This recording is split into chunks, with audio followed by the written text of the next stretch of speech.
我拿出全家的家当来到女友家准备提亲时，丈母娘却临时加价，我无奈的只能选择分手，并要回已经交给他们的彩礼。可是他们不仅不退还彩礼，还叫人把我打个半死。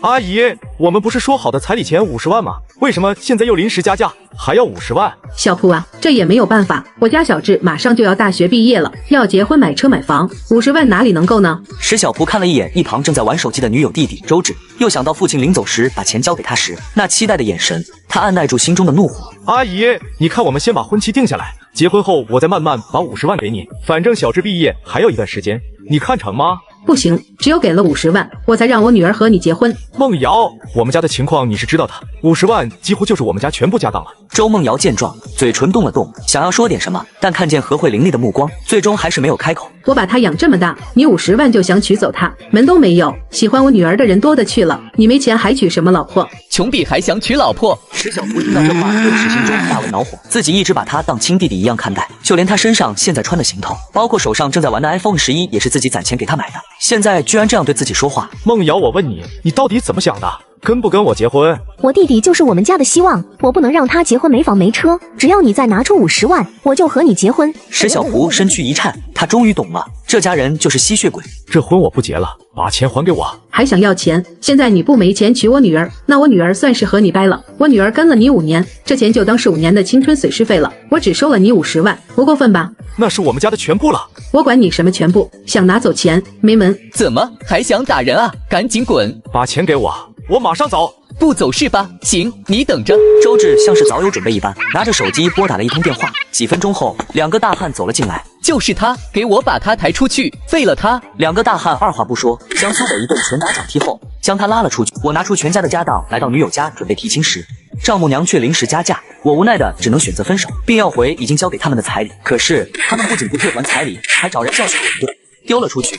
周家，你们好狠的心！石小蒲忍着剧痛站了起来，失魂落魄地走在回家的路上。请问你是小蒲吗？一阵呼喊声将石小蒲唤醒。你是？我叫江海山，是您亲生父亲的仆从，也是您的引渡人。亲生父亲，引渡人，这什么跟什么呀？你现在肯定不理解，我这样给你解释吧。您现在的父母并不是您的亲生父母，这一点你脖子上的龙形玉佩就可以证明，这是主人当年亲自为你戴上的。您的父亲是世界上最顶级财团的掌门人，掌控了世界上50%的财富。现在主人和大少爷失踪，您就是唯一的合法继承人。石小蒲忍不住摸了摸自己脖子上的龙形玉佩，难道他说的是真的？小少爷，这卡里面是你的零花钱。大叔，你逗我玩呢？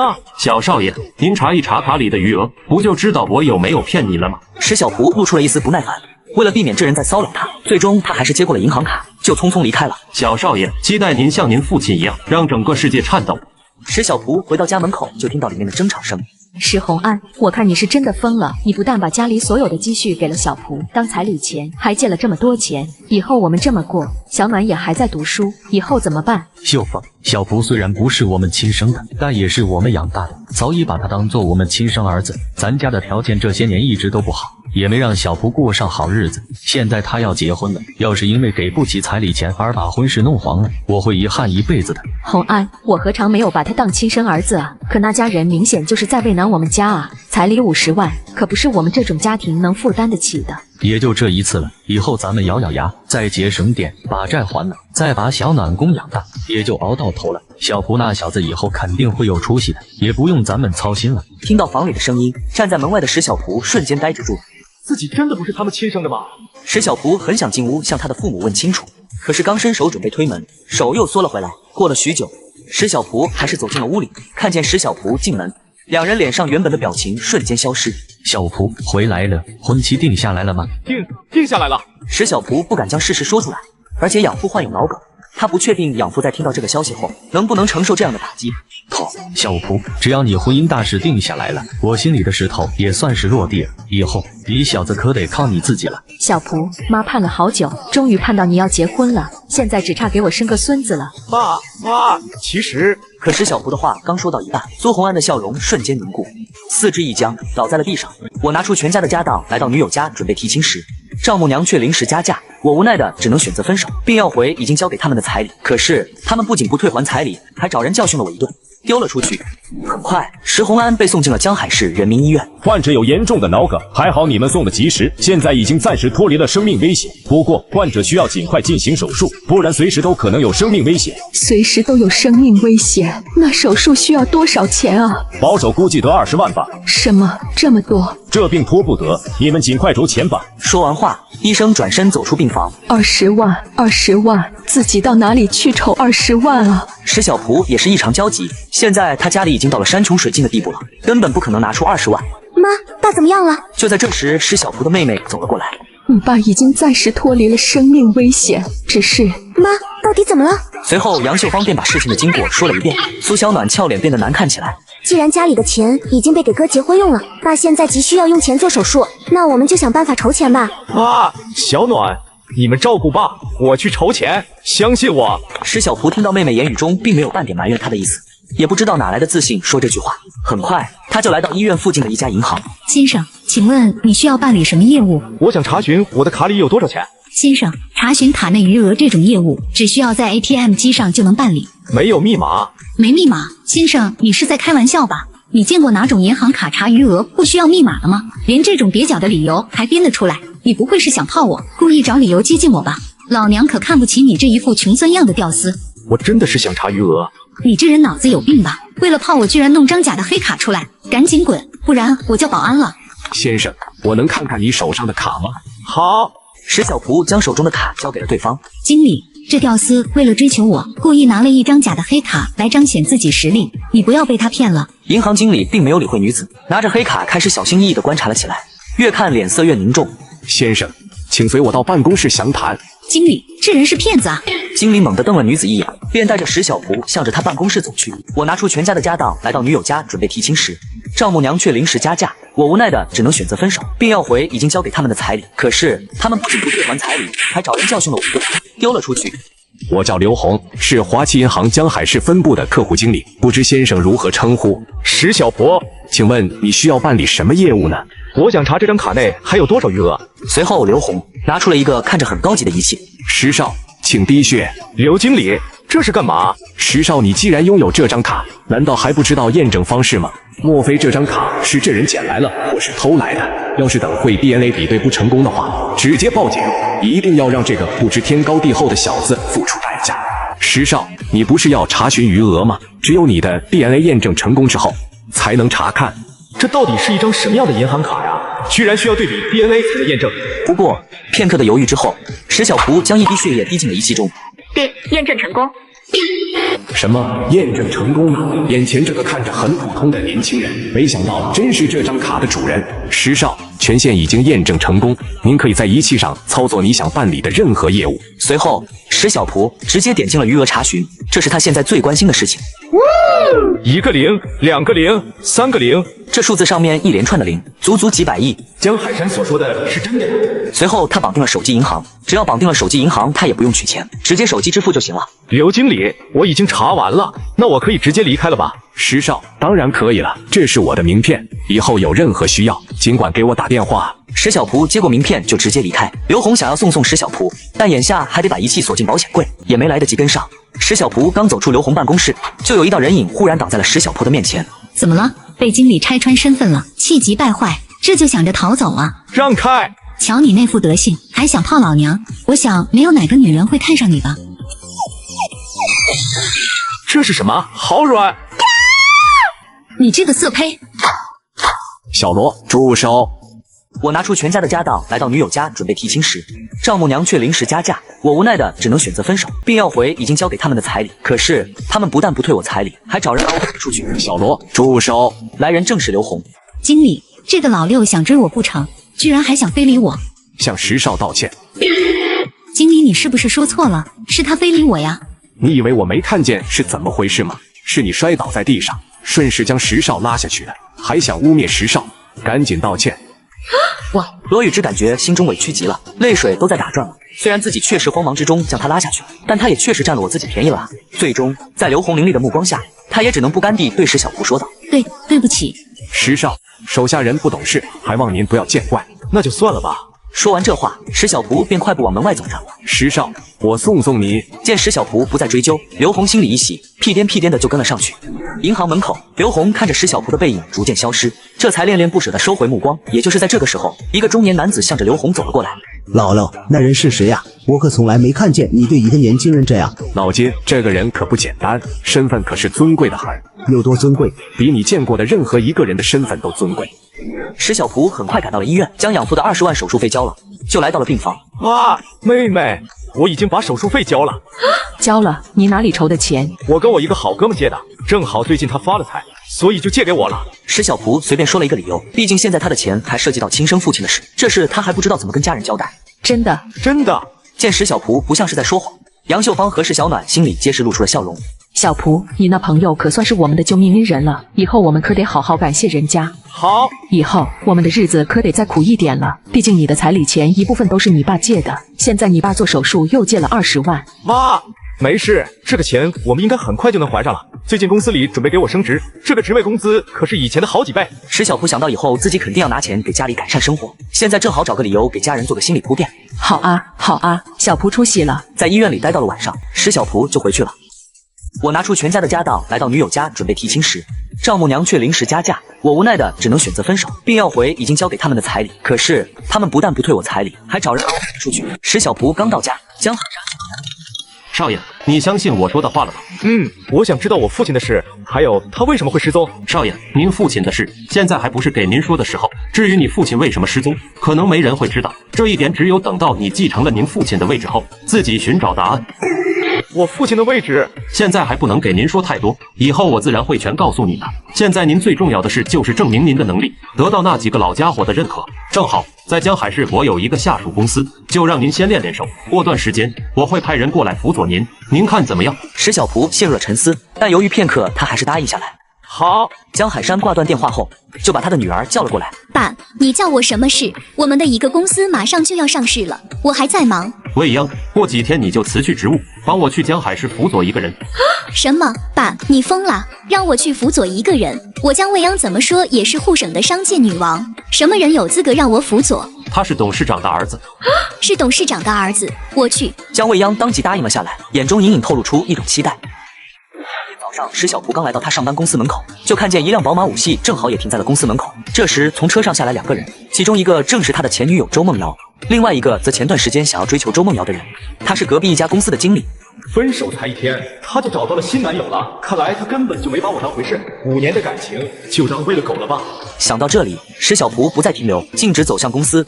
你们听说了吗？周梦瑶是被对面公司的张经理送到公司门口的，两人的动作十分亲密，而且石小蒲就在不远处看着，话都不敢说一句。石小蒲什么情况？你们又不是不知道，一身地摊货，10块钱的盒饭都吃不起，经常看见他吃咸菜。周梦瑶那种美女，能跟他长久在一起才怪了。要我说，石小蒲就不应该和周梦瑶在一起，自己几斤几两不清楚吗？周梦瑶那种美女是他能守得住的吗？就在这时，一个拍桌子的声音响起。你们说够了吗？那是石小蒲的家事，轮得到你们在这幸灾乐祸吗？见到来人，石小蒲的几个同事顿时闭上了嘴巴，似乎有些害怕眼前的女子。小蒲，你和周梦瑶怎么回事？来人名叫一雪，比她大2岁，也是石小蒲在公司里为数不多的2、3个朋友之一。一雪是公司人事部的经理，平时也对石小蒲极为照顾。石小蒲没有隐瞒，便将事情的经过说了一遍。听完后，一雪眼里闪过了一丝复杂。同样作为女人，她是很懂周梦瑶的心理的。小蒲，没事，不就是一个女人嘛，今后给你介绍一个，别太伤心了，也别在乎公司里的闲言碎语。学姐，放心吧，我已经看明白了，不会再为他伤心了。 5年的感情，又岂能说放下就放下的？他肯定在强装镇定罢了。姐现在还有事，下班后姐再来安慰你受伤的心理。说完后，对着石小蒲眨巴了一下眼睛，便转身离开了。我拿出全家的家当，来到女友家准备提亲时，丈母娘却临时加价，我无奈的只能选择分手，并要回已经交给他们的彩礼。可是他们不但不退我彩礼，还找人把我赶了出去。中午，石小蒲去上厕所的时候遇到了周梦瑶。 我不是你想的那种女人，我和你5年的感情是真的，我爱你，我不爱张薇，但我却不能和你在一起。爱我，所以才用天价彩礼来压我，让我被迫分手。第2天就和别的男人在一起了。我不爱张薇，只是因为她能给我弟弟买房买车。你要是能给我弟弟买房买车，我也不会跟你分手了。你知道的，我弟弟就是我们家的希望，就是我的全部，我不能让他受到半点委屈。呵呵。 你弟弟就是你的一切，那我呢，就是为你弟弟买单的一个工具吧。说完这句话，石小蒲就直接离开了。石小蒲又在办公室里待了一下午，刚下班，医学就来了。小蒲，现在心里好点了吗？姐，放心吧，好多了。小蒲，你喜欢什么样的女孩？姐给你介绍。当然是喜欢学姐你这样的呀。去你的！净拿姐开玩笑，姐都人老珠黄了，也不知道能不能嫁出去。学姐，现在你绝对是一个大美女，而且一点都不老，皮肤比那些20岁的小姑娘还要好呢。看不出来，小蒲你嘴巴挺会说的。我拿出全家的家当来到女友家准备提亲时，丈母娘却临时加价，我无奈的只能选择分手，并要回已经交给他们的彩礼。可是他们不但不退我彩礼，还找人出去。几分钟后，两人走到了公司门口，可不巧正好碰见了周梦瑶和对面公司的张薇。梦瑶，你来了，送给你。张薇将手中的花递给周梦瑶，坏笑着。梦瑶，难道你没什么表示吗？这么多人呢。见状，张薇直接从兜里掏出了2个盒子。这是我给你和你弟弟买的最新款的华为。周梦瑶一听这是给弟弟买的手机，随即接过手机，直接小鸟依人般的在张薇脸上啄了一口。小蒲，别理会他们，总有一天他会后悔的。然而这时，一个有些恼怒的声音响了起来，不大不小，正好传进了张薇两人的耳朵。说话的正是医学。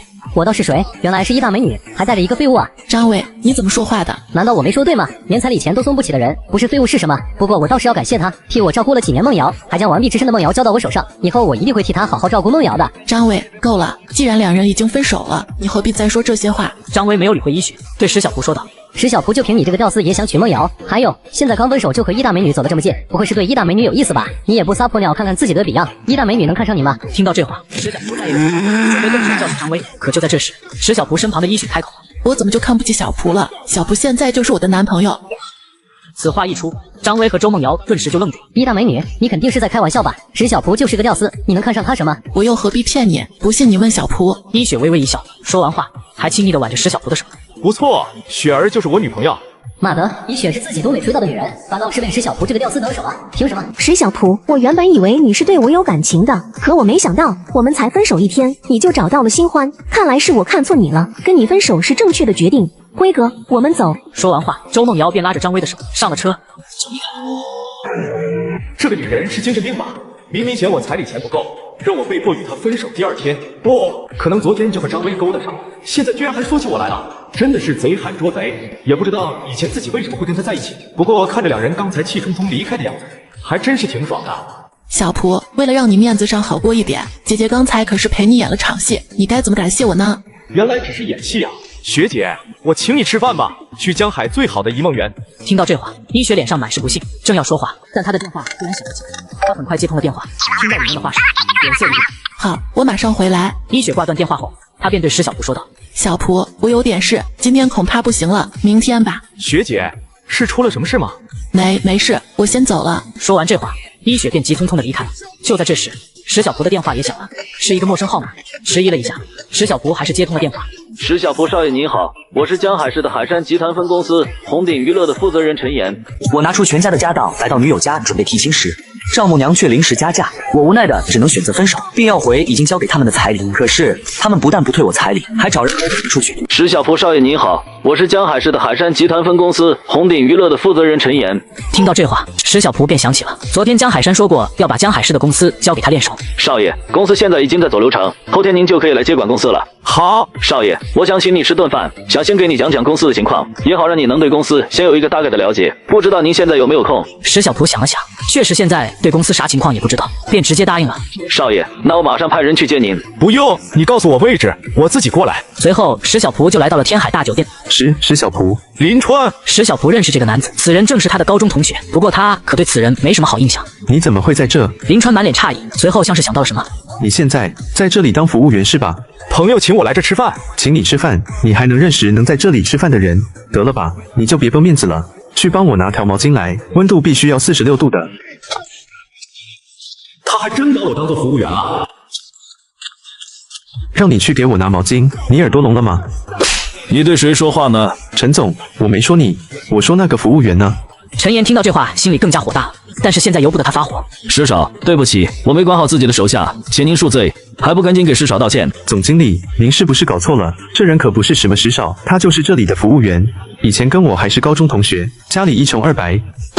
这就是我们公司的新老板。石少，对不起。我记得你对我说过，让我给你拿毛巾，还必须是46度的，是吧？只要你能把毛巾给我拿来，我就原谅你。还不快去！林川只好硬着头皮往门外走去。记得带着温度计。石少，请上座。陈总，现在公司是什么个情况？给我讲讲吧。接着，陈岩便将红顶娱乐的概况讲给了石小蒲。红顶娱乐有影视、综艺，还有签约艺人3个板块。虽然不是国内顶尖的娱乐公司，但在沪省排得上号的。之所以这样，是因为集团并不是很在乎娱乐这个板块，所以投入的资源较少。现在要想让红顶娱乐发展壮大，则必须要投入更多的资源。而现在江海山既然将公司给了他，自然他也不可能找江海山要钱，正好他也有钱。也就在这个时候，林川手端着一个泡沫箱子，小心翼翼地走到石小蒲面前。石少，你要的毛巾、温度仪呢？林川将温度仪递给了石小蒲。45度8，不好意思，我要的是46度的。石少，这只差0.2度，你看。石小蒲像是没听到似的，根本就不搭理他。无奈，他又只好看向陈岩，希望陈岩能为他说说话。石少要是不原谅你，那你明天就不用来上班了。石少，我再去给你拿。接下来，林川又进进出出了3、4次，但却没有一次真正达到46度整的。他终于承受不住这种煎熬了，竟然一下子跪了下去。石少，我错了，我真的错了，我不该狗眼看人低，请你原谅我，我真的不想失去这份工作。你错了，现在才知道错了。行了，这次就算了吧。在他看来，林川虽然有些毛病，但能力还是挺不错的。这点从高中时候就能看出来，而现在他能做到红顶娱乐经理的位置上，也是印证了这一点。谢谢石少，谢谢石少。陈岩见状，心里也是有些欣慰。说真的，他也不想开除林川，林川是他一手提拔起来的，能力很不错。陈总，你在江海的人脉怎么样？石少，我在江海经营了这么多年，别的不说，人脉这一块绝对够用。帮我调查一个人，查查他最近是否遇到了什么困难。我拿出全家的家当来到女友家准备提亲时，丈母娘却临时加价，我无奈的只能选择分手，并要回已经交给他们的彩礼。可是他们不但不退我彩礼，还找人出去。帮我调查一个人，查查他最近是否遇到了什么困难。接着，石小蒲便将医学的大概的资料告诉了陈岩。我懂，没问题，包在我身上了。吃完饭，石小蒲就前往医院去看望还在住院的养子。石洪安是不是应该还钱了？你们是谁？刀哥，你当初不是说这钱等我有了再还吗？老实，你什么时候借他们钱了？当初为了给小蒲筹彩礼钱，我总共借了10万，其中5万是找老二家借的，剩下的5万实在没办法借到了，才找他们借的。我不想听你们在那逼逼赖赖，赶紧拿钱来，连息带本，赌10万。什么10万？你们这是高利贷，你们这是犯法。高利贷，你借钱时不就知道我们是干什么的吗？至于犯法，你可以报警试试，我保证以后你们家永无宁日。刀哥，现在我真的没钱了，能不能宽限一段时间？没钱？你逗我玩呢？我可听说你连20万手术费都交了，你给我说你没钱？那是借的。借的，我管你是不是借的。今天我把话放在这里，你要是给不了钱，你这手术也别想做了。你们不能这样对病人，不然很可能让病人并发，有生命危险。